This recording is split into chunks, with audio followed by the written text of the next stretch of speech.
దేవునికి స్తోత్రాలు. ప్రభువునందు ప్రియమైన దేవుని పిల్లారా, మీకు అందరికీ కూడా యేసుక్రీస్తు ప్రభువారి శ్రేష్టమైన నామములో మరి వందనాలు తెలియజేస్తుంటున్నాం. అందరూ బాగున్నారు కదా? మరి బైబిల్ పట్టణం కొరకై చేరవచ్చాం. మీరు కూడా కుటుంబంతో దేవుని వాక్యాన్ని వినడానికి ప్రయత్నం చేయండి. మరి నెల్లూరు నుంచి దైవ సేవకులు కూడా మన మధ్య ఉన్నారు. దేవుని వాక్యం శ్రద్ధగా వినవలసిందిగా ప్రభు పెట్టి మీకు ప్రేమతో మనవి చేస్తున్నాం. ప్రార్థన చేసుకొని మనం ఈ బైబిల్ పట్టణాన్ని ప్రార్థన చేసుకుంటాం. ప్రేమగల పరలోకపు తండ్రి, పరిశుద్ధమైన మా దేవ, మీకు స్తోత్రాలు. మీ ఘనమైన శ్రేష్టమైన ఉన్నతమైన నామం బట్టి మరోసారి మీ పిల్లలముగా మీ పాదనతకు వస్తుంటున్నాం. ప్రభువా, ఆకాశ మహాకాశాల పట్టజాలన దేవుడవు, గొప్ప దేవుడవు, దౌర్భాగ్యులమైన, నీచులమైన, అయోగ్యులమైన మమ్మల్ని మీరు ఏర్పాటు చేసుకున్నారు.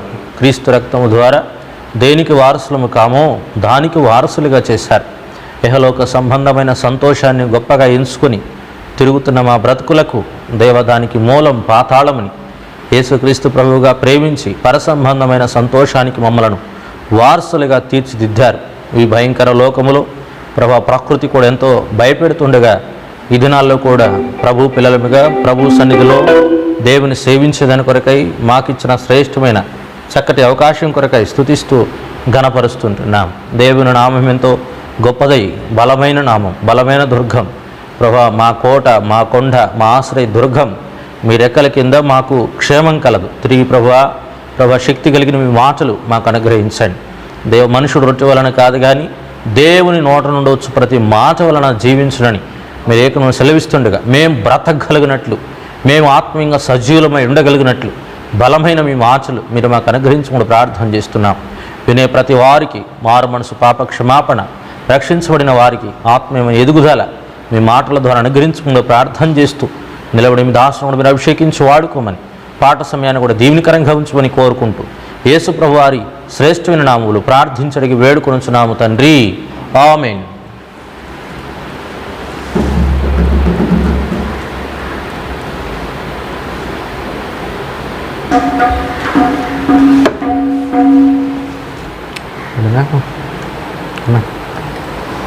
పాట పాడుకుంటాం. పాట సంఖ్య 359 పాడుకుంటాం.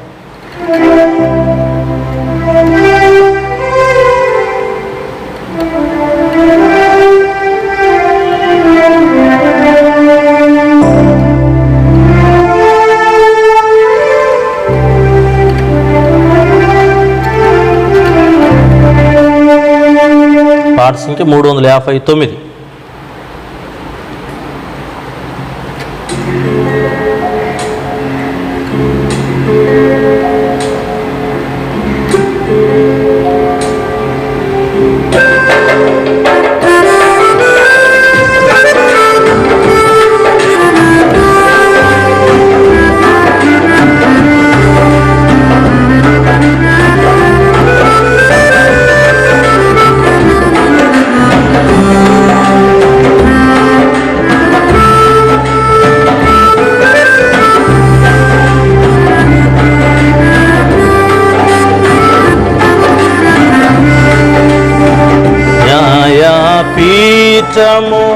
నీ ముందు ఉన్నది ధ్యానించి చూడు, కూర్చున్న దేవారు.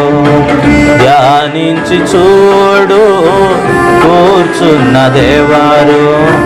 నీవు రసించుట కోరడు ప్రభువు, ఓపికతో ఆయనే వేచి ఉన్నాడు. నీవు రసించుట కోరడు ప్రభు, ఓపికతో ఆయనే వేచి ఉన్నాడు. పశ్చాత్తాప పడుమిప్పుడైనా నిశ్చయ మెరుగు నరకము తప్పదు.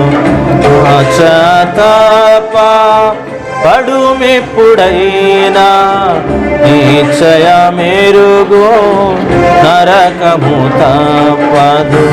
న్యాయపీఠము నీ ముందు ఉన్నది ధ్యానించి చూడు, కూర్చున్నదేవారు.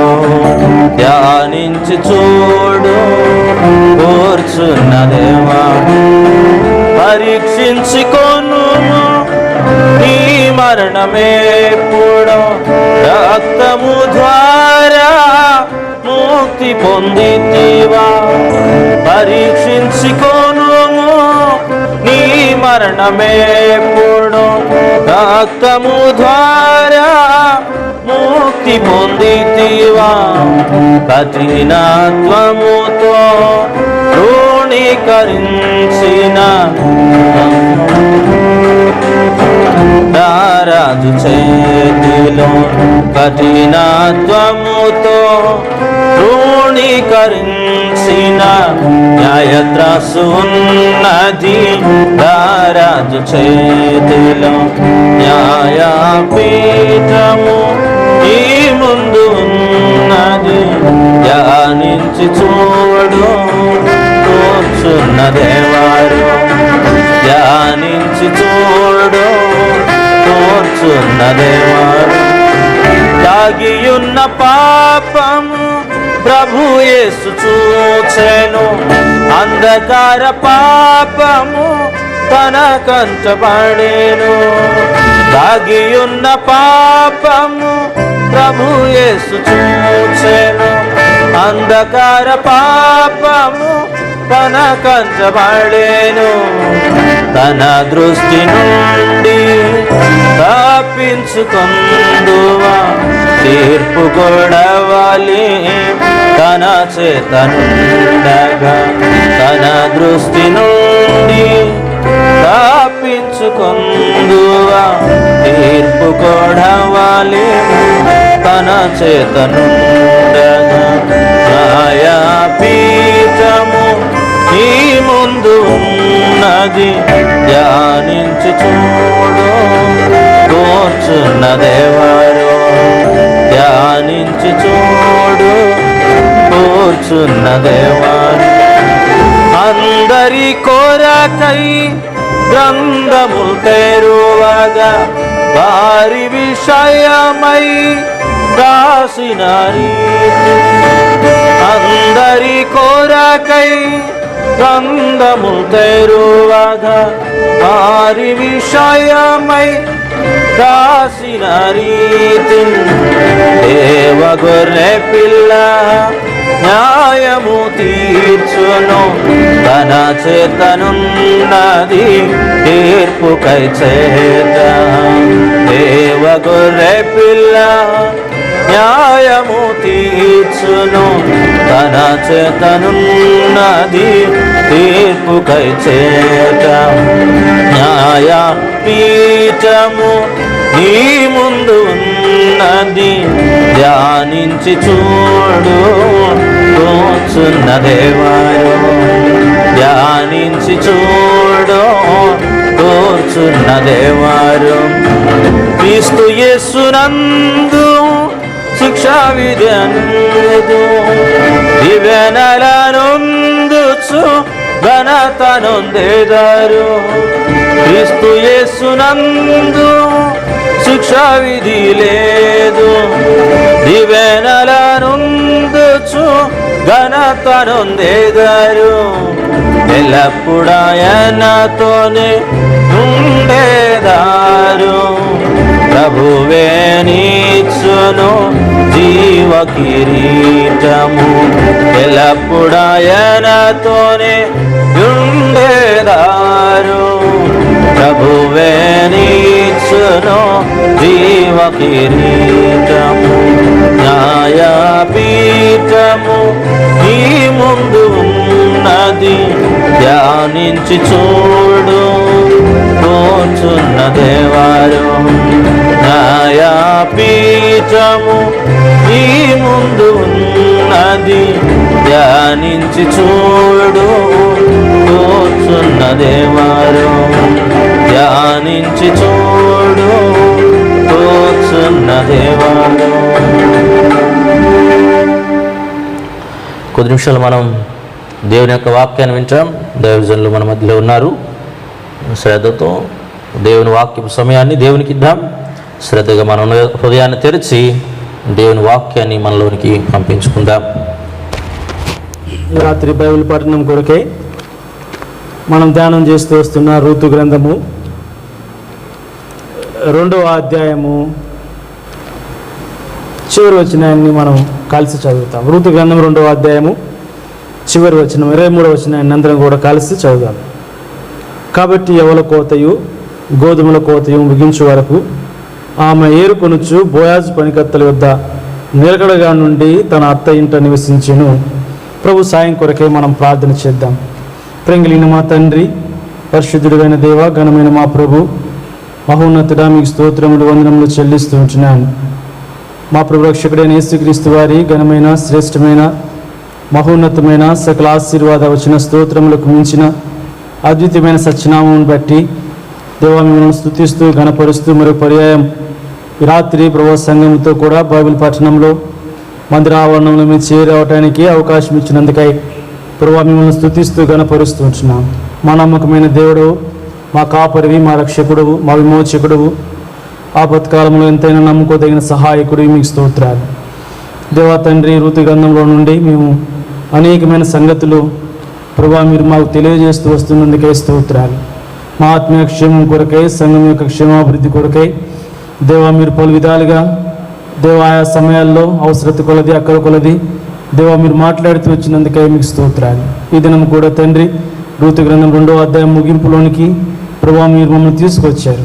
ఆ చివరి మాటని ప్రభా ఈ దినం మేము ధ్యానించిన ఏంటుండగా ప్రభా మీరే మీ యొక్క మాటలు మాకు తేటగా తెలియచేయండి. దేవా మీ సింహాసనం ఎదుట మేము సాగిలు పడుచున్నాం, దీనులమై రిక్తులమై మీ ఎదుట పడవేసుకుంటున్నాం. మీరు మాకు బోధించండి, మీరు మాకు బయలుపరచండి, మీరు మాకు తెలియచేయండి, మాతో మాట్లాడండి. దేవా తండ్రి, నా జ్ఞానము దైవనీతి నెరవేర్చలేదు, దీనున్నాయి మీ పాదముల వద్ద నన్ను పడవేసుకొనుచు స్తుతి మహిమ ఘనత ప్రభావం మీకే చెల్లిస్తూ యేసునామమున ప్రార్థిస్తున్నాను తండ్రి, ఆమేన్. రూతు గ్రంథంలో గత వారం మనం 20వ వచనాన్ని చూస్తూ వచ్చాం. 20వ వచనంలో నుండి బ్రతికున్న వారికిని చచ్చిన వారికిని ఉపకారం చేయటం మాననీతుడు యెహోవా చేత ఆశీర్వదింపబడును గాక అన్న సంగతిని గత వారం మనం ధ్యానం చేస్తూ వచ్చాం. కనుక ఉపకారము చేయటం మానని, కనుక మానక చేయవలసినటువంటి 3 సంగతులను మనము ఈ మాటలో నుంచి గతంలో మనం ధ్యానం చేస్తూ వచ్చాం. ఈ దినము ఈ రూతు గ్రంథం 2వ అధ్యాయము ముగింపు యొక్క మాట 23వ వచనంలో నుండి ఒక 3 తలంపులు జ్ఞాపకం చేసుకుని మనము 2వ అధ్యాయాన్ని ముగించుకోవటానికి ప్రయత్నం చేస్తాం. కనుక 23వ వచనంలో ఏమని రాయబడుతూ వచ్చింది అని అంటే, కాబట్టి యవల కోతయు గోధుమల కోతయు ముగించు వరకు ఆమె ఏరుకొనుచు బోయాజు పనికత్తెల యొద్ద నిలకడగా ఉండి తన అత్త ఇంట నివసించెను. ఈ 23వ వచనాన్ని కనుక 3 భాగాలుగా విభజించాలని ఆశపడుతున్నాను. ఏమని ఎట్లు మనం విభజిస్తాము అని అంటే, ఇక్కడ 2 కోతలు కనపడుతున్నాయి. ఒకటేమో యవల కోత, మరొకటేమో గోధుమల కోత. కనుక ఈ కోతని అక్కడ ఉన్నటువంటి 2 పదాలని మొత్తము 3 మాటలుగా మనం ధ్యానం చేయటానికి ఈ వచనంలో నుండి మనం ప్రయత్నం చేస్తాం. మొదటిగా ఏమిటి అంటే, 2 సందర్భాల్లో 2 కోతలు కనపడుతున్నాయి. ఒకటి యవల కోత, రెండవది గోధుమల కోత. ఈ 2 మాటల నుంచి 3 తలంపులు జ్ఞాపకం చేస్తాం. కనుక అందులో ఒకటి ఏమిటి అంటే కోత. రెండిట్లో కూడా కామన్గా కనపడుతున్న ఒక మాట ఏమిటి అంటే కోత. కనుక కోత అని, రెండవదిగా యవలు అని, మూడవది గోధుమలు అనే 3 తలంపుల్ని ఈ రాత్రి అందులో ఉన్నటువంటి ఆత్మ సంబంధమైన సంగతులను మనము ధ్యానం చేయడానికి ఈ రాత్రి ప్రయత్నం చేస్తాం. కనుక మొదటి తలంపులో కోత అని చెప్పేటువంటి మాట. కనుక దైవ గ్రంథంలో అనేక చోట్ల ఈ కోతను గురించి రాయబడుతూ వచ్చింది. కనుక మత్తయి సువార్తికుడు ఈ కోతను గురించి ఒక మాట రాస్తాడు. దేనికి సాదృశ్యంగా ఈ కోత ఉంది దేవుని గ్రంథంలో అంటే, మత్తయి సువార్త 13వ అధ్యాయము 39వ వచనంలో ఈ కోతను గురించి ఏమని రాయబడుతూ వచ్చింది అని అంటే, మత్తయి సువార్త 13వ అధ్యాయము 39వ వచనము, వాటిని విత్తిన శత్రువు అపవాది, కోత యుగ సమాప్తి. కనుక 3 తలంపులు మనము ఈ రాత్రి జ్ఞాపకం చేసుకుంటాం. ఒకటి కోత, రెండవది యవలు, మూడవది గోధుమలు అనేటువంటి సంగతి ఈ మాటలో నుంచి. కనుక మొదటి తలంపులో మనము కోతను గురించి చూస్తున్నాం. కోత అనేది దైవ గ్రంథంలో దేనితో పోల్చబడుతూ వచ్చింది అని చూస్తే యుగ సమాప్తికి గుర్తుగా కోత మత్తయి సువార్తికుడు రాస్తూ వచ్చాడు. కోత యుగ సమాప్తి అని మత్తయి సువార్తికుడు కోతను గురించి రాస్తూ వచ్చాడు. కనుక ఈ రాత్రి యుగ సమాప్తి కనుక లోకం యొక్క ముగింపు, దేవుడు దేనిని నిర్మించి సృష్టించి రూపమునిచ్చి దానిని ఏలుటి కొరకే మానవుని ఉంచాడో ఆ యావత్తు విశ్వాన్ని ప్రభు ఏం చేయబోతున్నాడు అంటే అది సమాప్తం కాబోతుంది. ప్రస్తుత పరిస్థితులు కూడా అలాగే మనకు కనపడుతున్నాయి. ఇవన్నీ కూడా సమాప్తమైనటువంటి దినాల్లో మనం ఉంటున్నామన్న సంగతిని మనం ఎంతైనా గ్రహించవలసినటువంటి వారిగా ఉంటున్నాం. ఈ సంగమ ప్రోబిడ్లారా, ఇంకెంత కాలము? కనుక యుగ సమాప్తిలో కోత కాలంలో మనం ఇప్పుడు నివసిస్తున్నామన్న సంగతిని ఎరిగిన వారిగా ఉందాం. ఈ కోత ఈ యుగం యొక్క సమాప్తికి గుర్తుగా దైవగ్రంథంలో రాయబడుతూ వచ్చింది. ఈ రాత్రి యుగ సమాప్తిలో జరగబోయే 4 సంగతులు నేను మీకు జ్ఞాపకం చేస్తే ఏం జరగబోతుంది యుగ సమాప్తిలో అంటే మత్తయి సువార్త 25వ అధ్యాయంలో యుగ సమాప్తిలో ఏం జరగబోతుందో అక్కడ రాయబడుతూ వచ్చింది. మత్తయి సువార్త 25వ అధ్యాయము 31వ వచనం. తన మహిమతో మనిషి కుమారుడును ఆయనతో కూడా సమస్త దూతలను వచ్చినప్పుడు ఆయన తన మహిమ గల సింహాసనం మీద కనుక కోతకాలంలో గుర్తుగా ఉన్నటువంటి యుగ సమాప్తిలో ఏం జరగబోతుంది అంటే దేవుడు అంటే మనిషి కుమారుడు మహిమతో మనిషి కుమారుడు ఆయన భూలోకంలోనికి సమస్త దూతలతో కూడా రాబోతున్నాడు. వచ్చిన తర్వాత జరిగేటువంటి కార్యం ఏమిటి అంటే ఆయన తన మహిమ కలిగినటువంటి సింహాసనం మీద ఆసీనుడై ఉంటున్నాడు.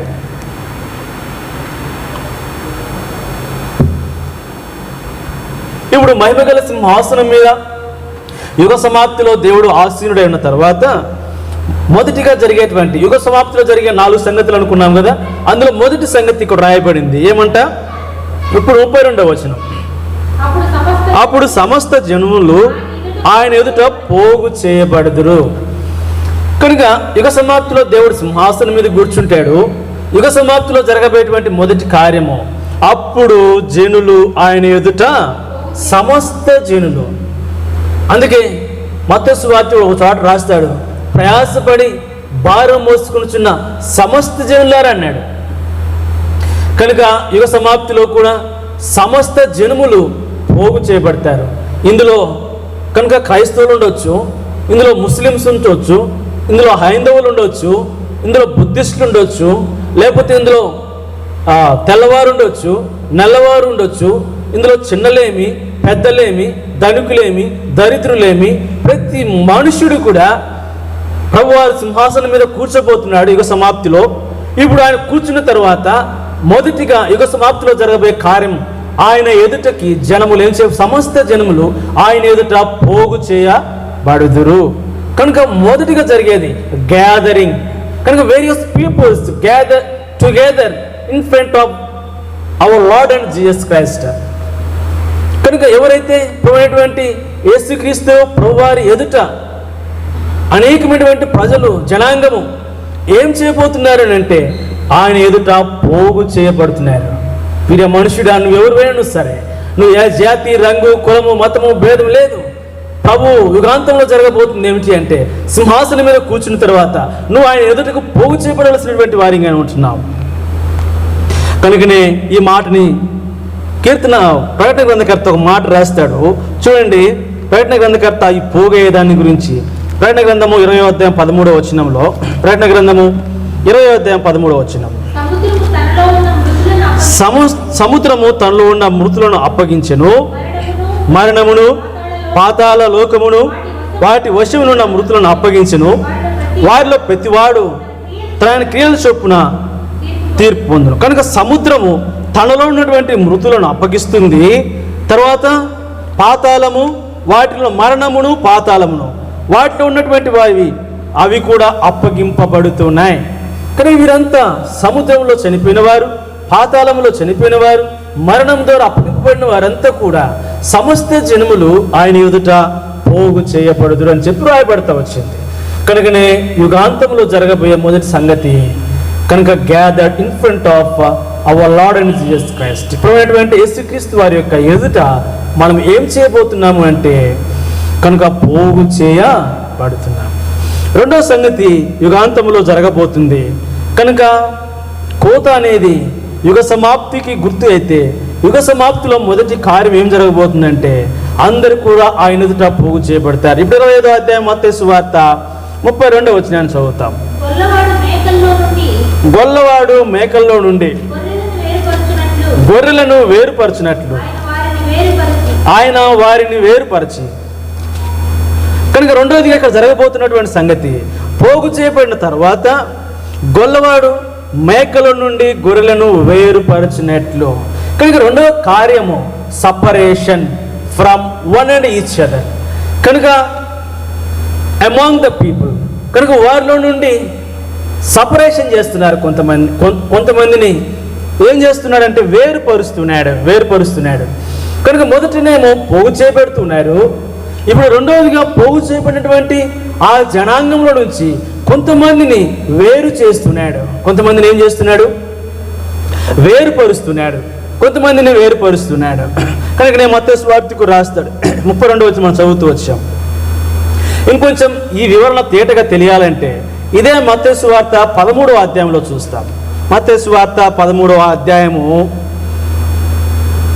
29-30 వచనాలు.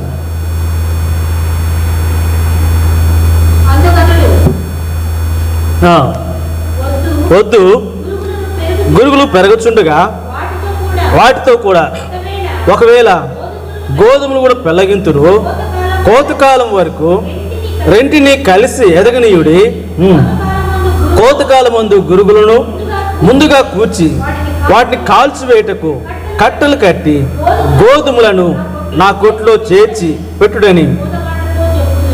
కనుక కోతకాలం వరకు, యుగ సమాప్తి వరకు ఇప్పుడు ఇక్కడ కనపడుతుంది గురుగులు గోధుమలు రెండు కూడా కలిసే ఉండనియండి.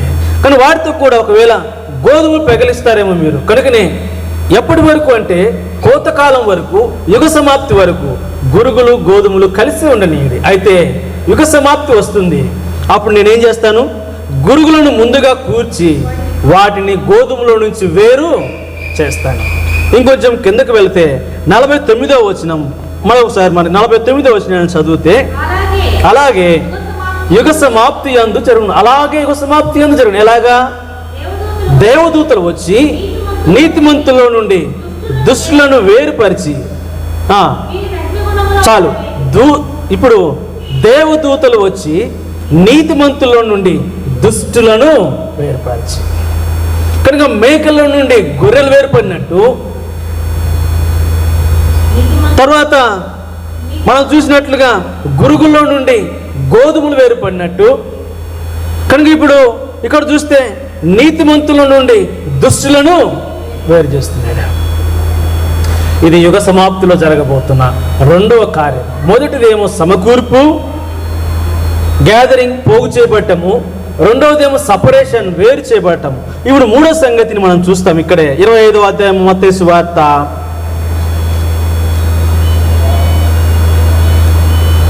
34వ వచనం.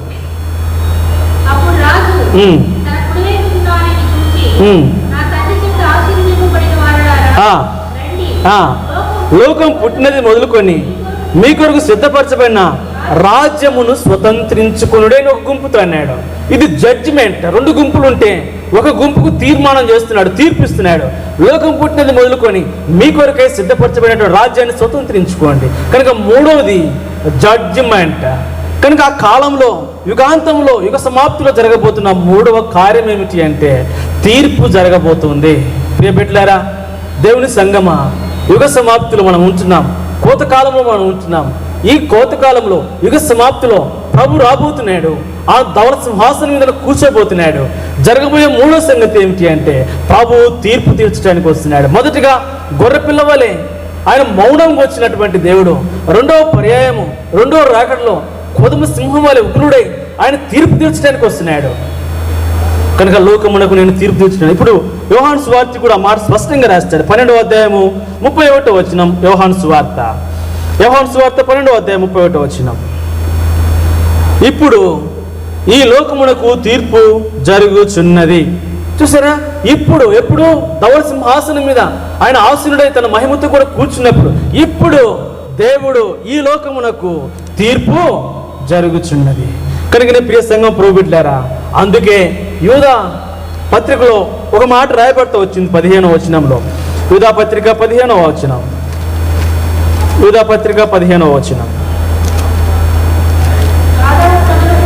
ఆదాము మొదలుకొని ఆనుకు కూడా వీని గూర్చి ప్రవచించి ఇట్లా నేను ఇదిగో అందరికీ తీర్పు తీర్చుటకు. ఇప్పుడు ముగింపులో రాస్తాడు, ప్రభువు తన వేవేల పరిశుద్ధుల పరివారముతో ఎవరికంట? అందరికీ తీర్పు తీర్చుటకు దేవుడు తన వేవేల పరివారముతో వచ్చాను. కనుకనే ఈ యొక్క యుగాంతంలో జరగబోతున్న మూడో సంగతి, తీర్పు జరగబోతుంది. తప్పించుకున్న జాలడెవడు. అందుకే కొరింథీలో రాస్తాడు పౌలు అపోస్తలుడు, మనం ఇందాక పాటలో పాడుతూ వచ్చినాం. కొరింథీకి రాసినటువంటి పత్రిక, మొదటి కొరింథీ పత్రిక చూడండి.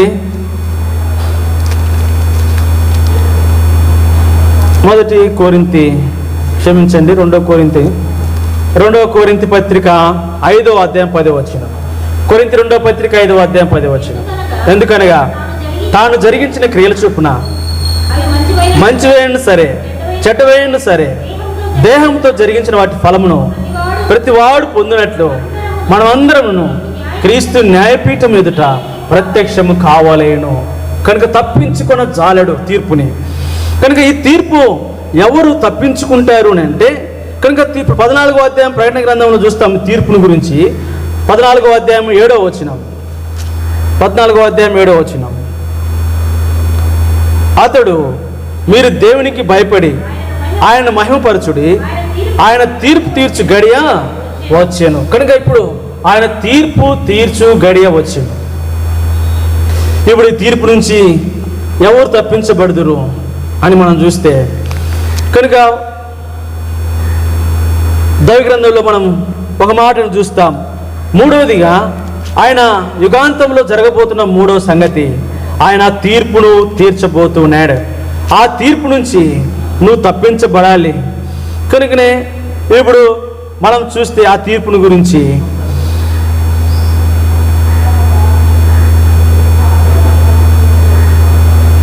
రోమిలకు రాసిన పత్రిక, రోమపత్రిక 8వ అధ్యాయము 1వ వచనం.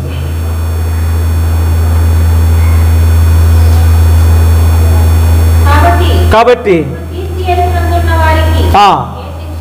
ఏ శిక్షా విధియు లేదు. ఇప్పుడు క్రీస్తు యేసునందున్న వారికి ఏం లేదంట, ఏ శిక్షా విధియు లేదంట. కాబట్టి వాడు ఇప్పుడు ఏమవుతున్నాడు, వాడు తీర్పులో నుండి వాడు తీర్పును తప్పించుకొని వాడు తీర్పు నుండి వాడు ఏం చేయబడతాడంట. చూడండి యోహాను సువార్త 5వ అధ్యాయం 24వ వచనం.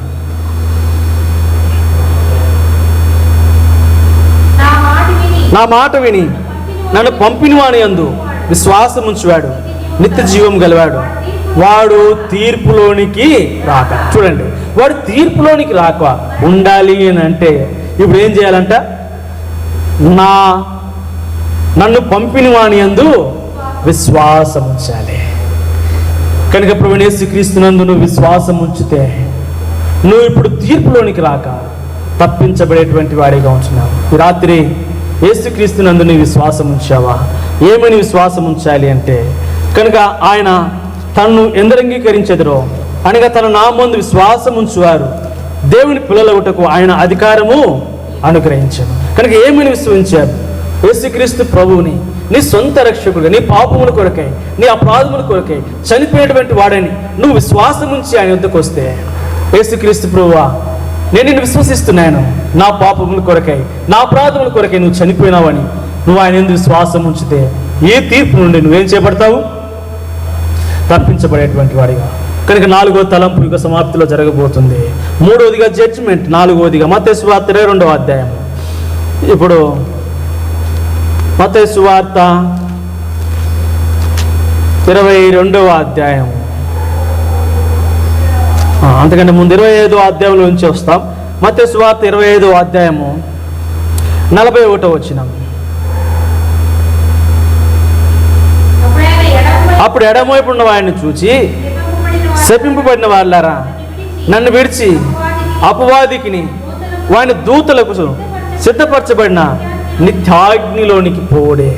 ఇప్పుడు 4వదిగా యుగాంతంలో జరగబోతుంది కనుక ఏమనంట, అపవాదికిని వాని దూతలకు సిద్ధపరచబడిన నిత్య అగ్నిలోనికి పోవుడే. ఇదేమంటారు? దీన్ని పనిష్మెంట్, శిక్ష. కనుక యుగాంతంలో 4వదిగా జరగబోయే కార్యము, ప్రభు నిన్ను శిక్షింపబోతున్నాడు. ఎక్కడ వేయబోతున్నాడంట? అపవాదికిని వాడి దూతలకు సిద్ధపరచబడిన ఆ నిత్య అగ్నిలోనికి మీరు వెళ్ళిపోండి. అయితే ఈ అగ్ని నుండి తప్పించబడాలి అంటే ఇప్పుడు 13వ అధ్యాయం మత్తయి సువార్త 13వ అధ్యాయం 49వ వచనం. అలాగే ఇక సమాప్తి యందు జరుగును, దేవదూతలు వచ్చి నీతిమంతుల నుండి దుష్టులను వేరుపరిచి వీరి అగ్నిగుండంలో, కనుక నీతిమంతుల దుష్టుల నుంచి వేరుపరిచి వీరిని అగ్నిగుండంలో వేస్తాడు. కనుకనే ఇప్పుడు అగ్నిగుండము అనేది ప్రభు నీ కొరకై నీ శిక్ష కొరకై సిద్ధపరచబడినటువంటి స్థలం అది. కనుక ఈ శిక్ష నుంచి నువ్వు తప్పించబడాలి అని అంటే, కనుక ఈ అగ్నిగుండం నుండి తప్పించబడాలి అంటే నువ్వేం చేయబడాలి అంటే దుష్టులో నుండి వేరు చేయబడాలి. నీతిమంతులను వేరు చేస్తాడు. ఎట్లాగా నువ్వు నీతిమంతులుగా చేయబడతావు అని అంటే, కనుక మనం అపోస్తుల కార్యములో చూస్తాం. అపోస్తుల కార్యములు కనుక ఇప్పుడు నువ్వు నీతిమంతులుగా చేయబడితే ఈ శిక్షా విధిలో నీకు పాలు లేదు. కనుక నేను అపోస్తుల కార్యములో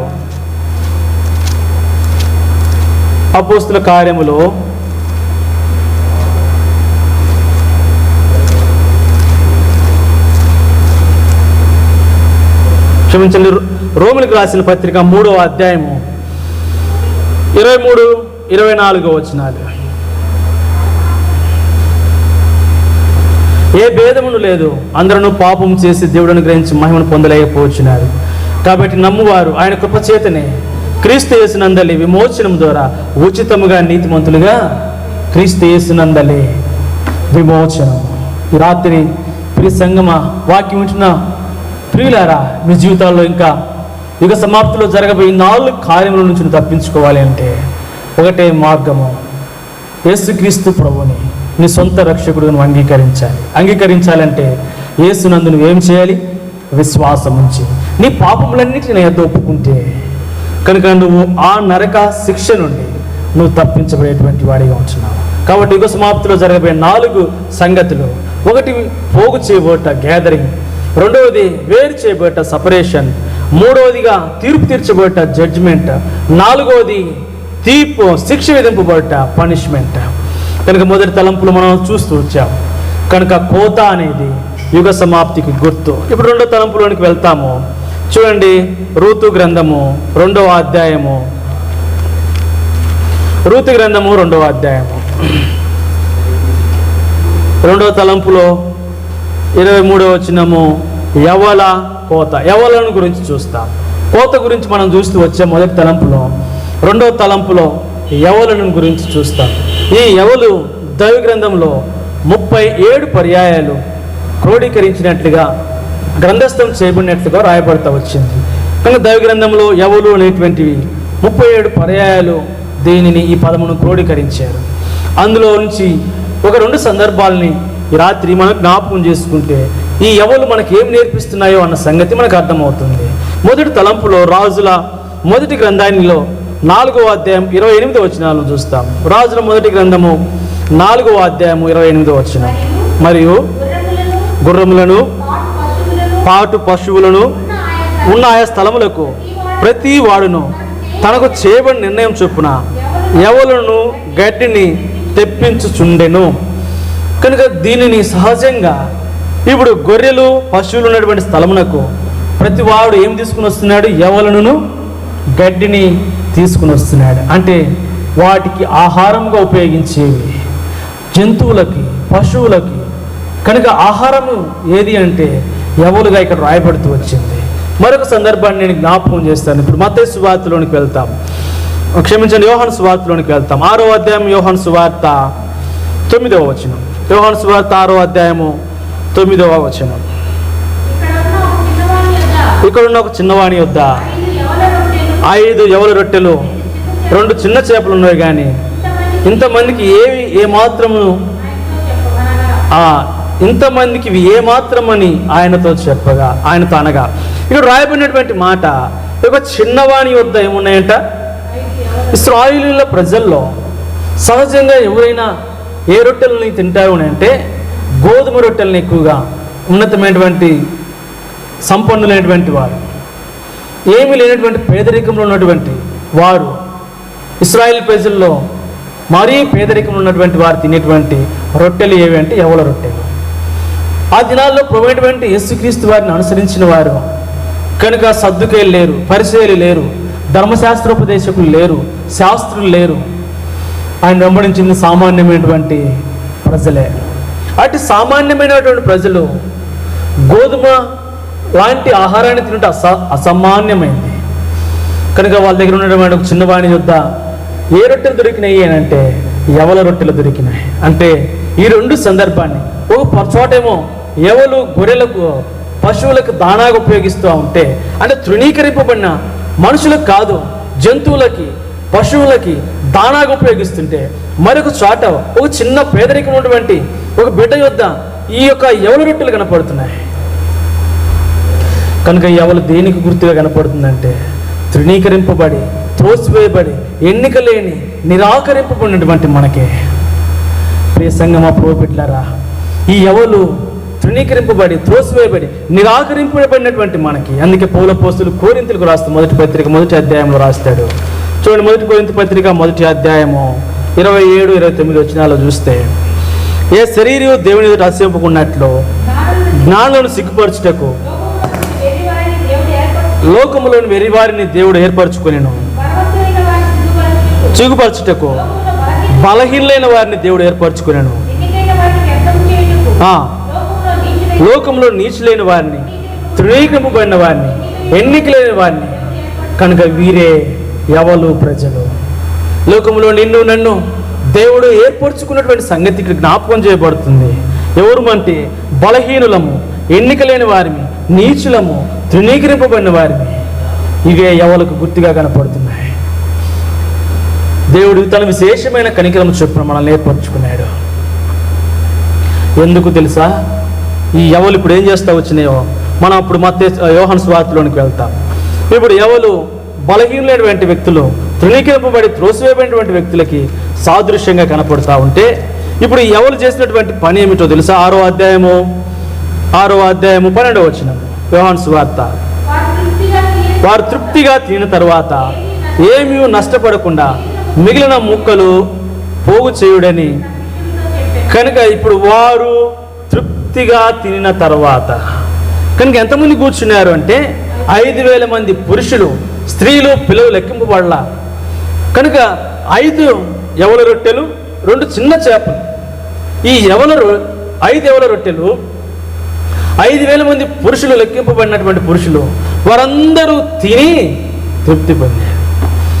కనుక ఒక ఎన్నిక లేనటువంటి, తృణీకరింపబడినటువంటి, త్రోసివేయబడినటువంటి, మనం విశ్వాసలంగా ప్రభునమైనటువంటి మనం ఎన్నుకున్నటువంటి ప్రజలంగా, ఒకవేళ లోకంలో మనము తృణీకరింపబడిన వారిగా ఉండొచ్చు, త్రోసివేయబడిన వారిగా, నీచులంగా, కనుక ఏ ఎన్నిక లేనటువంటి ప్రజలంగా ఉండొచ్చు. కానీ ఈనాడు ప్రజలు సంతృప్తి పడేది ఎవరి ద్వారా అంటే వీరి ద్వారానే. ఈ యవలు తినుడు ద్వారా వారంతా తిని ఏమైపోయారు?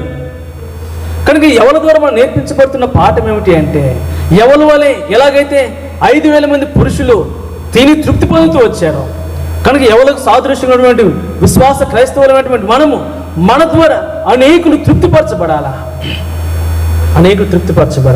యోహాను గురించి రాయబడతా వచ్చిన మాట ఏమిటి అంటే, కనుక యోహాను అతను జన్మించటం ద్వారా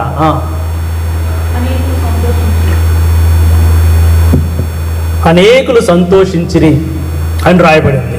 అబ్రహాము గురించి ఏమైనా రాయబడింది అంటే 12వ అధ్యాయంలో, నీ వలన జనములు ఏమవుతారు అంటే, యోహాను అనేకులకు సంతోష కారణంగా కనపడితే అబ్రహాముకు అనేకులకు ఆశీర్వాదకరమైన కారణమైతే వచ్చాడు.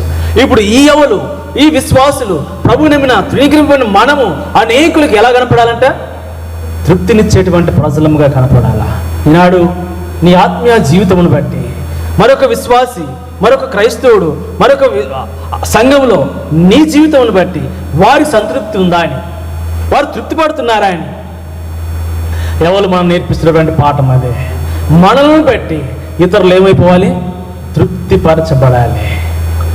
కనుక ఎవరు నేర్పిస్తున్న పాఠం నీ జీవితంలో, నీ ఆత్మీయ జీవితంలో, నీ విశ్వాస క్రైస్తవ జీవితంలో ఎంతకాలపు విశ్వాసమో, ఎంత ఆత్మీయ అనుభవం ఉందో, లేకపోతే ఎంత బోధించగలిగినా, లేకపోతే తర్జుమా చేయగలిగినా, లేకపోతే నైపుణ్యతతో ఆంగ్లంలో వర్తమానం చెప్పగలిగిన నువ్వు ఎవడు సరే, ఎవరు మనకు తెలుపుతున్నటువంటి పాఠం ఏమిటి అని అంటే, నీ విశ్వాస జీవితమును బట్టి సంఘంలో, సంఘం వెలుపుట, ఇంకను బయట అనేక ప్రదేశాల్లో నీ జీవితం బట్టి వారు తృప్తి పడుతున్నారా అని. కనుక నీ ఎవరు అనేకులు ఏం చేస్తా వచ్చినాయంటే తృప్తి పరుస్తూ వచ్చినాయి. అలాగా తృప్తి పరచడానికి ఎవరి నుంచి 2 సంగతులు నేను జ్ఞాపకం చేస్తాను. మొదటి సంగతిని మనం ఇదే యోహాను సువార్త 6వ అధ్యాయము యోహాను సువార్త 9వ వచనాన్ని మళ్ళీ చదువుతాం.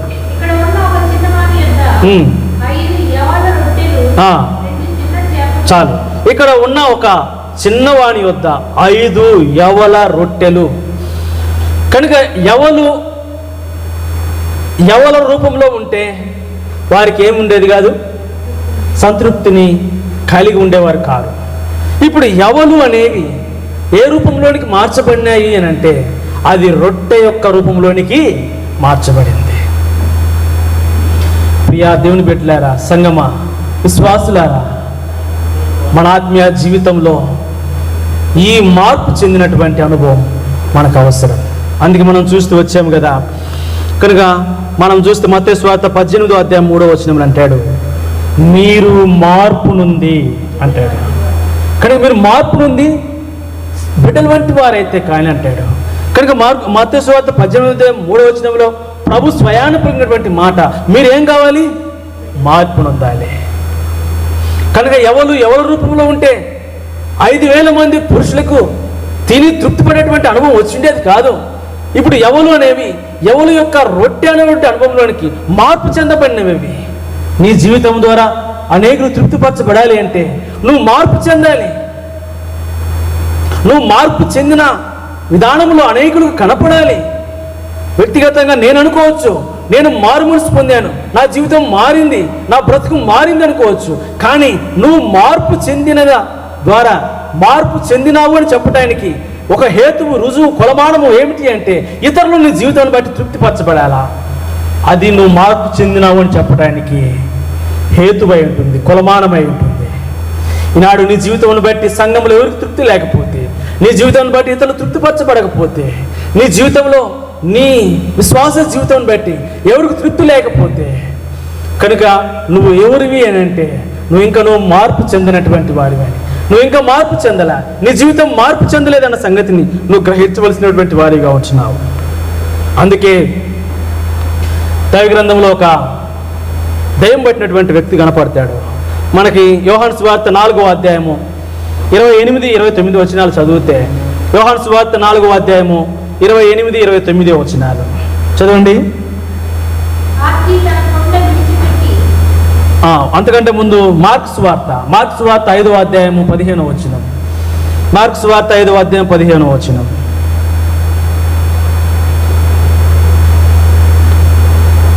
మార్కు సువార్త 5వ అధ్యాయం 15వ వచనం.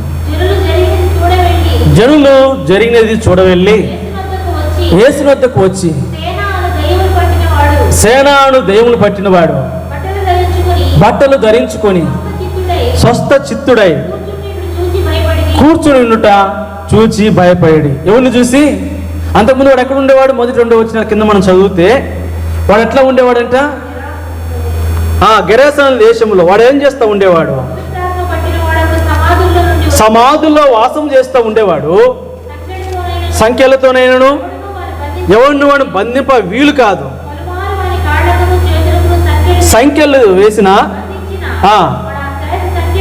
తెంపి కాళ్ళ సంఖ్యను తొత్తునీలుగా చేసి ఎవడును వాడిని సాధుపరచలేనటువంటి స్వభావం కలిగినటువంటి వాడు. ఇప్పుడు వీళ్ళలో మార్పు కనపడుతుంది. ప్రియ సంగమా, ప్రభు బిడ్డలారా, ఎవరు రూపంలో ఉంటే ఇతరులకు సంతృప్తినిచ్చేది కాదు కానీ, తృప్తినిచ్చేది కాదు కానీ, ఎవరు ఇప్పుడు రొట్టెల రూపంలోనికి మార్పు చెందింది కనుకనే తృప్తి. నీవుగా ఉంటే తృప్తి లేదు, నువ్వు మార్పు చెందాలి. ఇక్కడ ఒక యవనస్తుడు కనపడుతున్నాడు. వాడు ఎటువంటి వాడంటే ఎవడు కూడా వాడిని సాధుపరచినటువంటి స్వభావం కలిగినటువంటి వాడు. వాడిలో మార్పు స్పష్టంగా కనపడుతుంది. ఇంకొంచెం మనము యోహాను సువార్తలో 4:28-29 వచనాలు మనం చూస్తే, ఆ స్త్రీ తన కుండను విడిచి పెట్టి ఊర్లోనికి వెళ్ళి, మీరు వచ్చి నేను చేసినవన్నీ నాతో చెప్పినవాడు చూడుడి, ఈయన క్రీస్తు కాడు. చూసారా, కుండను విడిచిపెట్టి ఊర్లోనికి వెళ్ళింది. అంతకుముందు కుండ ఉంది, అంతకుముందు తన జీవితం భయంకరమైంది, సమరయ స్త్రీలో. కనుక నీకు అనేకమైనటువంటి పిడిమిటికి అయినటువంటి అనుభవం. ఇప్పుడు చెప్తుంది, ఆ రక్షకుడు, ఆ మెస్సియా నా జీవితం మార్చాడు. మార్పు స్పష్టంగా ఇప్పుడు ఆ ఊరు సమరయ ప్రజలు అనుకుంటా ఉన్నారు, ఏంటి ఈమె ఎంతగా మారిపోయింది, ఈమె మాటలు మారిపోయినాయి, ఈమె ప్రవర్తన మారిపోయింది, ఈమె నడవడికి మారిపోయింది, ఈమె ఏంటి ఇంతగా వ్యత్యాసంగా మాట్లాడుతుంది. ఉండాలి నీలో ఈ మార్పు. నీ మాటలు మారాలి, నీ ప్రవర్తన మారాలి, నీ సంభాషణ మారాలి, నీ రూపురేఖలు మారాలి, అంత మార్పు చెందాలి. అప్పుడే ఇతరులకు నీ తృప్తి. కనుక సౌలుని గురించి కూడా రాయబడింది. సౌలు ప్రభు అననీయాన్ని దర్శించి, ఇదిగో నువ్వు వెళ్ళు, అక్కడ ఒక వ్యక్తి ఉంటాడు. మనము 9వ అధ్యాయము 12-13 వచనాల్లో అపోస్తుల కార్యంలో చూస్తాం.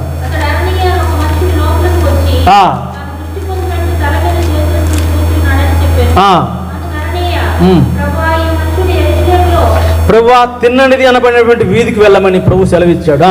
ఈ మనుషుడు యెరూషలేములో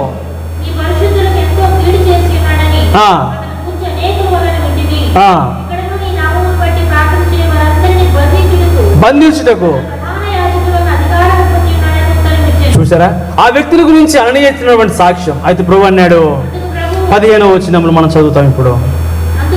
అందుకు ప్రభు, నువ్వు వెళ్ళుము, అన్యజనుల ఎదుటను, రాజుల ఎదుటను, ఇశ్రాయేలు ఎదుటను నా నామం భరించుటకు ఇతను ఏర్పరచుకున్న సాధనమై ఉన్నాడు.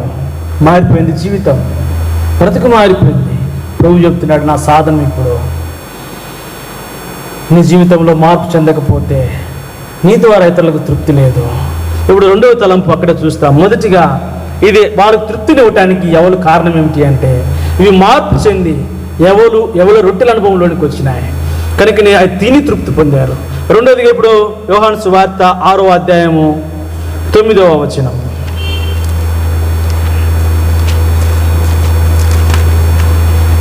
యోహాను సువార్త 6వ అధ్యాయం 9వ వచనం.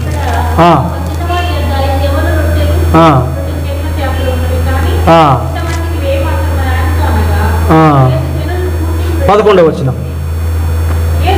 యేసు ఆ రొట్టెను పట్టుకొని కృతదాస్తుతులు చెల్లించి కూర్చున్న వారికి వడ్డించెను. ఇప్పుడు రెండవదిగా ఈ ఎవరు రొట్టెల అనుభవంలోనికి వచ్చిన తర్వాత, రొట్టెగా మార్పు చెందిన తర్వాత, ఈ రొట్టెలు ఎక్కడ ఉన్నాయి? ఇప్పుడు ప్రభువైనటువంటి యేసుక్రీస్తు వారి యొక్క చేతిలో ఉన్నాయి. ఇప్పుడు ఆయన చేతిలోనికి వెళ్ళినాయి కనుకనే ఈ రొట్టెగా మార్పు చెందిన తర్వాత, కానీ నీ జీవితం మారిన తర్వాత, నీ బ్రతుకు మారిన తర్వాత నువ్వు ఆయన యొక్క చేతుల్లోనికి తీసుకురాబడాలి. మరెవరి చేతుల్లో నువ్వు ఉండటానికి వీలులే. కనుక ఎవరొక చేతుల్లో నువ్వు బంధింపబడటానికి వీలులే. అట్లయితే నీ జీవితం ద్వారా ఇతరులకు తృప్తి లేదు. నువ్వు ఎవరి చేతుల్లోనికి రావాలి అంటే యేసయ్య చేతిలోనికి నువ్వు తీసుకురాబడాలి. కనుక ఇవి ఎవరు రొట్టెలుగా మారిన తర్వాత ఇప్పుడు యేసుక్రీస్తు ప్రభువు యొక్క చేతిలోనికి తీసుకురాబడ్డాయి. కనుక అవి తినిన వారు అనేకులు ఏమైపోయారు? అందుకే ఇర్మియా గ్రంథకర్త ఒక మాట రాస్తాడు. చూడండి, ఇర్మియా గ్రంథం 18వ అధ్యాయం 1వ వచనం నుండి. యెహోవా యొద్ద నుండి ఇర్మియాకు ప్రత్యక్షమైన, నువ్వు లేచి కుమ్మరి వద్దకు పొమ్ము, అక్కడ నా మాటలు నీకు తెలియచేతును. నేను కుమ్మరి వద్దకు వెళ్ళగా ఆడు తన సార మీద పని చేయుచుండెను. కుమ్మరి జిగట మంటితో చేయుచున్న కుండ వాని చేతులు విడిపోగా ఆ జీట మన్ను మరలా తీసుకొని కుమ్మరి తనకు యుక్తమైనట్టుగా దానిని మరి ఒక కుండ చేశాను. ఇక్కడ సందర్భం, ఈ మట్టి ఎవరి చేతిలో ఉంది? కుమ్మరి చేతిలో ఉంది. ఈ మట్టి ఎవరు అంటే కనుక మనమే. అందుకే దావీదు అంటే మంటి పురుగునేటువంటి నాలో మీ మహిమైశ్వర్యమును నింపితివి అంటాడు. కనుక ఈ మంటి ఇప్పుడు ఎవరి చేతిలో ఉంది? కుమ్మరి చేతిలో ఉంది. కనుక కుమ్మరి మన ప్రభువైనటువంటి యేసుక్రీస్తు వారికి గుర్తుగా కనపడుతున్నాడు. ఇప్పుడు ఈ కుమ్మరి ఈ మంటితో తయారు చేసినటువంటి వస్తువు అదేమైపోయిందంట? విడిపోయింది. కనుక కుమ్మరి చేతిలో ఉన్నంత మాత్రాన ఈ మంటి విడిపోదని లేదు. ప్రియ సంగమా, ప్రోబిడ్లరా, ఆయన చేతిలో ఉంటే కనుక కొన్ని పర్యాయాలు విడిపోయి, పగిలిపోయి, పాడైపోయి, నష్టపడి వ్యాధులు, రోగములు, అనారోగ్యములు, లేకపోతే సమస్యలు, లేకపోతే నష్టములు ఏమైనా రావచ్చు. అంత మాత్రం చేత కుమ్మరి చేతిలో నుంచి మట్టి పైకి వెళ్ళిపోతే దానికి మరొక రూపం చేయటానికి అవకాశం కలగదు. కనుక నువ్వు ఒకవేళ విడిపోయేటువంటి పరిస్థితులు వచ్చినా నువ్వు ఆ కుమ్మరి చేతిలో ఉంటే, ఇప్పుడు ఆ కుమ్మరి ఏం చేస్తున్నాడంటే ఆ మట్టితో మరలా తీసుకొని మరి ఒక కుండను చేశాను. ప్రియ సంగమ, ప్రోబిడ్లారా, నువ్వు అనేకులకు తృప్తిగా ఉండాలి అని అంటే నువ్వు ఆయన చేతిలో ఎల్లప్పుడూ ఉండాలి. కనుక ఎవరు మనకు నేర్పించేటువంటి పాఠం ఏమిటి అంటే అనేకులకు తృప్తినిచ్చేటువంటి ఆత్మీయ జీవితంలో నువ్వు కలిగి ఉండాలి అనేది ఎవరు నేర్పిస్తున్నారు. అట్లా నువ్వు కలిగి ఉండాలంటే మొదటిగా నీ రూపము నువ్వు ఏం చేయాలి? మార్చుకోవాలి. నీ ప్రవర్తన, నీ బ్రతుకు, నీ జీవితము, నీ నడవడిక, నీ మాటలు అన్నీ కూడా మారిపోవాలి. మార్పు చెందినటువంటి అనుభవంలో గెరాసేను దేశంలో ఉన్నటువంటి దెయ్యం పట్టిన వాని వలె స్పష్టంగా మార్పు కనపడతా వచ్చింది. కనుక సమరయ స్త్రీ స్పష్టంగా మార్పు కనపడతా వచ్చింది. సౌలు పౌలుగా మారి స్పష్టంగా మార్పు కనపడతా వచ్చింది. అప్పుడే అనేకులు నువ్వు సంతృప్తినిస్తావు. రెండవదిగా మార్పు చెందిన తరువాత ఈ రొట్టెలు ప్రభువైనటువంటి క్రీస్తు యేసు ప్రభువు వారి చేతిలోనికి తీసుకురాబడ్డాయి. నువ్వు మార్పు చెందిన తర్వాత నువ్వు ఆయన చేతిలోనికి తీసుకురాబడాలి. మనుషుని యొక్క చేతుల్లో నువ్వు బంధింపబడకూడదు. వాడి యొక్క చెప్పు చేతిలో నువ్వు ఉండకూడదు. వాడి చేతిలో నువ్వు ఉన్నంత కాలము నీ ఆత్మీయ జీవితంలో క్షేమం లేకపోగా నువ్వు ఇతరులకు తృప్తిగా నీ జీవితం మార్చబడదు. కనుక నేను ఆయన చేతుల్లోనికి వస్తే ఆయన తనకి ఇష్టమైనటువంటి రూపంలో నేను మలిచి నేను వాడుకునేటువంటి వాడిగా ఉంటాడు. ఇప్పుడు 3వ తలంపులో మనం చూస్తాం కదా, రూతు గ్రంథం 2వ అధ్యాయము 22వ వచనంలో మనం చూస్తాం. 23వ వచనం, 3వదిగా మనం ఏం చెప్పుకుంటూ వచ్చాము? గోధుమలను చెప్పుకుంటూ వచ్చాం. ఈ గోధుమల గురించి కొన్ని చిన్న తలంపులు జ్ఞాపకం చేసుకున్నాం. 12వ అధ్యాయం 24వ వచనం ఈ గోధుమలు మనకు నేర్పించేటువంటి పాఠం. యోహాను సువార్త 12వ అధ్యాయము 24వ వచనము. గోధుమ గింజ భూమిలో పడి చావుకునేలా అది ఒంటిగానే ఉండును, అది చచ్చినలా విస్తారంగా ఫలించును. గోధుమ గింజ మనకు నేర్పించేటువంటి పాఠం ఏమిటి అంటే, గోధుమలు మనకు నేర్పించేటువంటి పాఠం ఏమిటి అంటే విస్తారముగా ఫలించు అని. మన ఆత్మీయ జీవితము నిజంగానే ఫలప్రదమైనదిగా ఉందా అని, ఫలవంతమైనదిగా ఉందా అని, నువ్వు ఫలప్రదమైనటువంటి ఆత్మీయ జీవితమును కలిగి ఉన్నావా అని. కనుక ఎంతకాలం విశ్వాసమో నీ ఆత్మీయ జీవితం అంతా కూడా మోడుబారిన స్థితే, ఫలింపు లేని స్థితే, మొట్టుబారినటువంటి స్థితే, ఎవరికి ఉపయోగం లేనటువంటి స్థితే, ఇతరులకు నష్టం కలిగించేటువంటి స్థితే, ఇతరులను పాడు చేసేటువంటి స్థితే. అయితే గోధుమలు మనకు నేర్పించేటువంటి పాఠము మీరు ఏం చేయాలంట? విస్తారంగా ఫలించాలి అని. అట్లు విస్తారంగా ఫలించాలంటే ఈ గోధుమ ఏం చేయబడాలంట? భూమిలో పడి చనిపోవాలి. కనుక ఈ గోధుమ చనిపోవాలి. దైవ గ్రంథంలో ఒక వ్యక్తిని చూపిస్తాను. ఆయన నుంచి 3 సంగతులు నేను జ్ఞాపకం చేస్తాను. వేటికి చనిపోవాలన్న సంగతిని చూడండి. సమూయేలు 2వ గ్రంథం 23వ అధ్యాయము. సమూయేలు 2వ గ్రంథం 23వ అధ్యాయము 20వ వచనం. 23వ అధ్యాయం 20వ వచనం. సమూయేలు 2వ గ్రంథం. మరియు కబ్సెయేలు ఊరివాడైన క్రియల చేత ఘనత నొందిన ఒక పరాక్రమశాలికి పుట్టిన యెహోయాదా కుమారుడైన బెనాయా అని ఒకడు ఉండెను. ఇతడు మోయాబీల సంబంధులకు ఆ 2 శూరులను హతము చేసిన. ఇక్కడ ఒక యవనస్తుడు కనపడుతున్నాడు. ఈ బెనయాకి అర్థం ఏమిటి అని అంటే కనుక బెనయా అనేటువంటి మాటకి యెహోవా కట్టినవాడు అనేటువంటి అర్థం. కనుక ఈ బెనయాని గురించి రాయబడింది. అసలు ఈ బెనయా ఎవరు అని అంటే ఈయన దావీదు యొక్క సైన్యాధిపతిలో శూరుడైనటువంటి వాడు. కనుక దావీదు యొక్క సైన్యంలో ఈయన సైన్యాధ్యక్షుడిగా ఉన్నటువంటి వ్యక్తిగా మనకు కనపడతాడు. కనుక ఇట్టి బెనయ గురించి రాయబడినటువంటి మాట ఏమిటి అని అంటే, ఇతడు 3 సంగతులు ఇతని నుంచి మనం నేర్చుకుంటాం. వాటిని మన జీవితాల్లో కూడా చంపివేయవలసినటువంటి వారిని. గోధుమలు మనకి ఏం జరుగుతుందంటే, మీరు విస్తారంగా ఫలించండి. అట్లా ఫలించాలంటే ఈ గోధుమ భూమిలో పడి ఏమైపోవాలి? చనిపోవాలి. మనము కూడా ఈ గోధుమ గింజ వాళ్ళే భూమిలో పడి మన జీవితాల్లో చంపవలసినటువంటి 3 సంగతులు బెనయ యొక్క జీవితం నుంచి చూస్తే, మొదటిగా ఈ బెనయ ఎవరిని చంపాడంట? మోయాబీయుల సంబంధులకు 2 శూరులను చంపాడు. బెనయ ఎవరిని చంపాడు అని అంటే, శూరుడైనటువంటి సైన్యాధ్యక్షుడైనటువంటి దావీదు యొద్దనటువంటి ఈయన మోయాబీయుల సంబంధులను 2 చంపాడు. ఎవరి మోయాబీయులు మనం చూస్తే ఆదికాండంలో మనం వీరు కనపడతా వస్తారు. 19వ అధ్యాయం ఆదికాండం 37వ వచనంలో వీరెవరు అంటే, లోతుకు తన కుమార్తెల ద్వారా కలిగినటువంటి అక్రమ సంబంధమైనటువంటి సంతానము మోయాబీయులు. కనుక ఈ మోయాబీయులు ఎవరికి గుర్తుగా అంటే, శరీరం యొక్క ఇచ్చలు, శరీరం యొక్క కోరికలు, శరీరమునకు గుర్తుగా కనపడుతున్నారు మోయాబీయులు. మన జీవితాల్లో ప్రియ సంగమ ప్రభు బిడ్డలారా, మనము మన శరీరమును ఏం చేయవలసినటువంటి వారంటే చంపవేయవలసినటువంటి వారంగా ఉంటున్నాం. అందుకే కొరింథీకు రాస్తూ 2 కొరింథీ పౌలు అపోస్తలుడు ఒక మాట అంటాడు. 5వ అధ్యాయం 16 వచనం. 2 కొరింథీ 5:16. 2 కొరింథీ కావున ఇక మీదట మేము శరీర రీతిగా ఎవరి నేను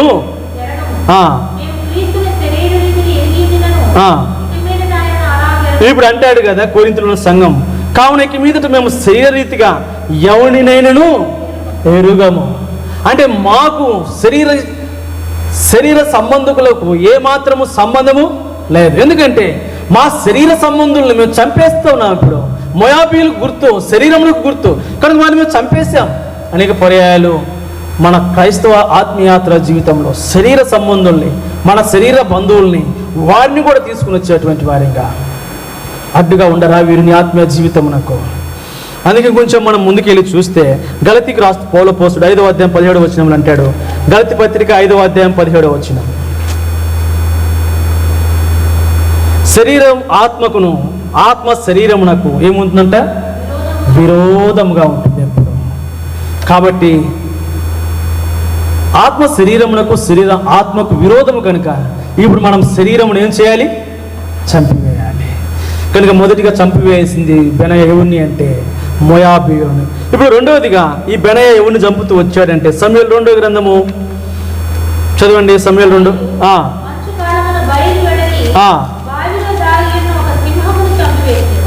ఇప్పుడు ఎవరిని చంపివేశాడు? రెండవదిగా ఈ బెనయ చంపివేసింది సింహాన్ని చంపివేస్తూ వచ్చాడు. పేతురు రాస్తూ మొదటి పత్రికలో మాట, ఈ సింహము ఎవరికి గుర్తుగా కనపడుతూ వచ్చిందంటే మొదటి పేతురు పత్రిక 5వ అధ్యాయము 8వ వచనం. ఎవరి సింహము అని అంటే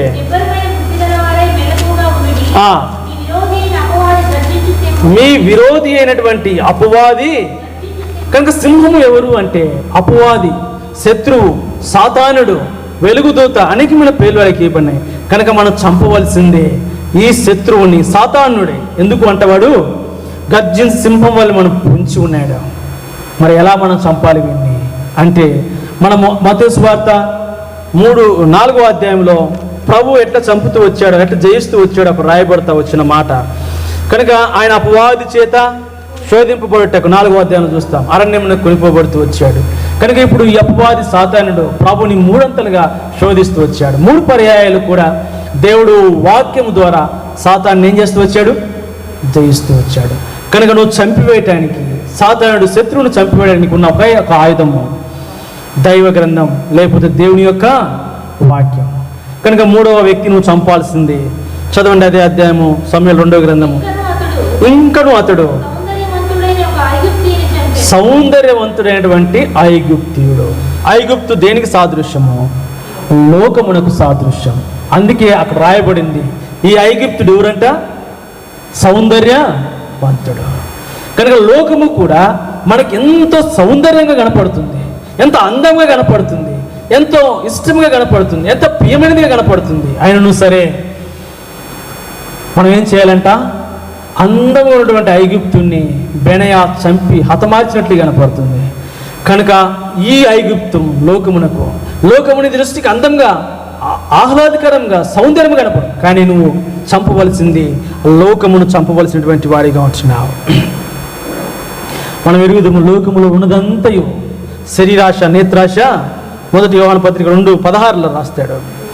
కనుక 5:11లోనికి వెళ్ళి చూస్తే, 5:17 అధ్యాయం 1 యోహానులో చూస్తే ఈ లోకము దుష్టుని యందు ఉన్నది. కనుక ప్రియమైన దేవుని బిడ్డలారా, మనము లోకమును చంపివేయాల్సినటువంటి వారిగా, ఐగుప్తును చంపివేయాల్సినటువంటి వారిగా ఉంటున్నాం. అప్పుడే మనము బహుగా ఫలించేటువంటి వారిగా ఉంటున్నాం. కనుక గోధుమ గింజ భూమిలో పడి చనిపోతే అది బహుగా ఫలిస్తుంది. కనుక గోధుమలు మనకు నేర్పించేటువంటి పాఠము, నీ జీవితంలో నువ్వు బహుగా ఫలించాలి. అట్లు ఫలించాలి అంటే నువ్వు భూమిలో పడి చనిపోవలసినటువంటి 3 సంగతులు. 1 మోయాబు, 2ది సింహము, 3ది ఐగుప్తు.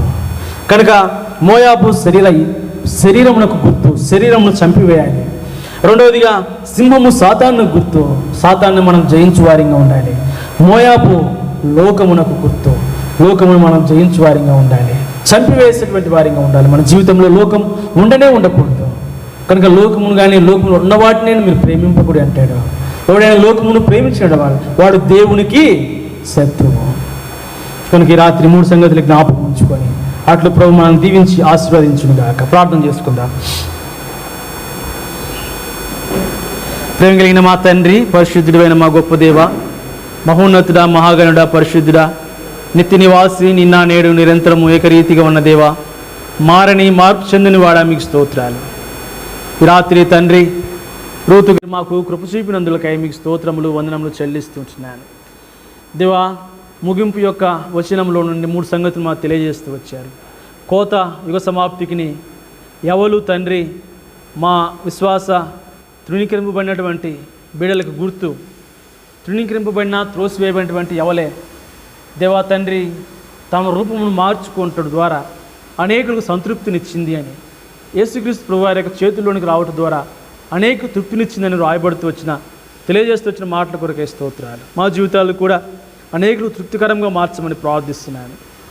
3వదిగా తండ్రి గోధుమలను గురించి తెలియజేస్తూ వచ్చారు. ఇవి భూమిలో పడి గోధుమలు మాకు తెలియజేస్తున్నటువంటి పాఠం, మీరు బహుగా ఫలించాలి అని. అటు ఫలించాలంటే అది చనిపోవాలి అని. కనుక ఈనాడు ప్రభా మేము చంపివేయాల్సినటువంటి 3 సంగతులను మాకు జ్ఞాపకం చేస్తూ వచ్చారు.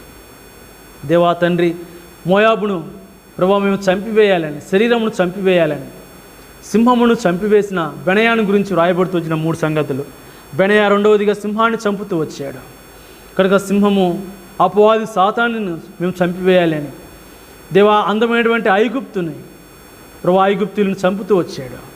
కనుక ఐగుప్తు లోకమునకు గుర్తుగా ఉండగా దేవా లోకమును మేము జయించు వారిగా, చంపివేసే వారిగా ఉన్నట్లు సాయం, తద్వారా మేము బహుగా ఫలించేటువంటి వారిగా ఉంటామని మీరు తెలియజేసిన లేఖన భావన కొరకే మీ స్తోత్రాలు. అట్లు స్థానిక సంఘం ప్రోబెడ్లు దేవా మీరు జ్ఞాపకం చేసుకునండి. అనారోగ్యంగా ఉన్నవాడిని మీ గాయపడిన హస్తంతో తాకి స్వస్థపరిచి నెమ్మదిని గ్రహిస్తురమ్మని. రాత్రి ప్రభా బైబిల్ పట్టణంలో మీరు మాకు సహాయపడుతూ వచ్చిన మీ కృపంతటి కొరకే మేము స్తుతిస్తూ యేసునామమున స్తుతించి ప్రార్థిస్తున్నాను తండ్రి, ఆమేన్. మన తండ్రి అయిన దేవుని యొక్క ప్రేమ, ఆయన కుమారుడైన యేసుక్రీస్తు వారి యొక్క కృప, పరిశుద్ధాత్మ యొక్క సహవాసము, సమాధానం స్థానిక సంఘం మీదను, సార్వత్రిక సంఘము సకల పరిశుద్ధుల మీదను ఇప్పుడు ఎల్లప్పుడూ సదాకాలము తోడైండును గాక. ఆమేన్. Praise the lord.